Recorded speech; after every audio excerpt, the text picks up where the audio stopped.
एक बार की बात है, किसी नगर में हरिदत्त नाम का ब्राह्मण रहता था।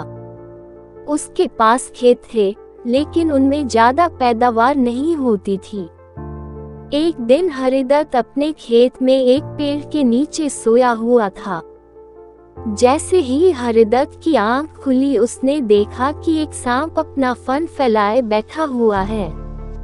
ब्राह्मण को एहसास हुआ कि यह कोई साधारण सांप नहीं है, बल्कि कोई देवता है। ब्राह्मण ने निर्णय लिया कि वह आज से इस देवता की पूजा करेगा। हरिदत्त उठा और कहीं से जाकर दूध ले आया। उसने मिट्टी के बर्तन में सांप को दूध पिलाया। दूध पिलाते समय हरिदत्त ने सांप से क्षमा मांगते हुए कहा कि हे देव, मैं आज तक आपको साधारण सांप समझता रहा, मुझे माफ कर दीजिए। अपनी कृपा दृष्टि से मुझे बहुत सारा धन धान्य प्रदान करे प्रभु। ऐसा कहकर हरिदत्त अपने घर वापस आ गया। अगले दिन जब वह अपने खेत पहुंचा, तो उसने देखा कि जिस बर्तन में उसने कल सांप को दूध पिलाया था, उसमें एक सोने का सिक्का पड़ा हुआ है। हरिदत्त ने वो सिक्का उठा लिया। अब हरिदत्त रोज सांप की पूजा करने लगा और सांप रोज उसे एक सोने का सिक्का देने लगा।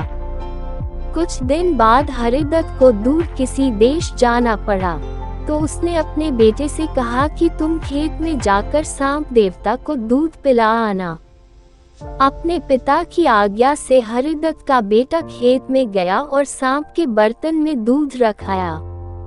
अगली सुबह जब वह सांप को दूध पिलाने गया, तो उसने देखा कि वहां सोने का सिक्का रखा हुआ है। हरिदत्त के बेटे ने वो सोने का सिक्का उठा लिया और मन ही मन सोचने लगा कि जरूर इस सांप के बिल में सोने का भंडार है। उसने सांप के बिल को खोदने का फैसला किया, लेकिन उसे सांप का बहुत डर था। हरिदत्त के बेटे ने योजना बनाई कि जैसे ही सांप दूध पीने आएगा, तो वह उसके सिर पर लाठी से वार करेगा, जिससे सांप मर जाएगा। सांप के मरने के बाद मैं तसल्ली से बिल खोदूंगा और उसमें से सोना निकालकर अमीर आदमी बन जाऊंगा।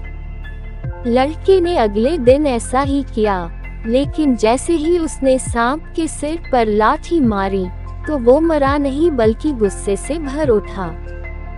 सांप ने क्रोध में लड़के के पैर में अपने विष भरे दांतों से काटा और लड़के की उसी समय मौत हो गई।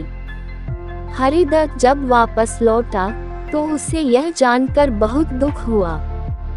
कहानी से सीख, बच्चों, लालच का फल हमेशा बुरा होता है, इसीलिए कहते हैं कि कभी लालच नहीं करना चाहिए।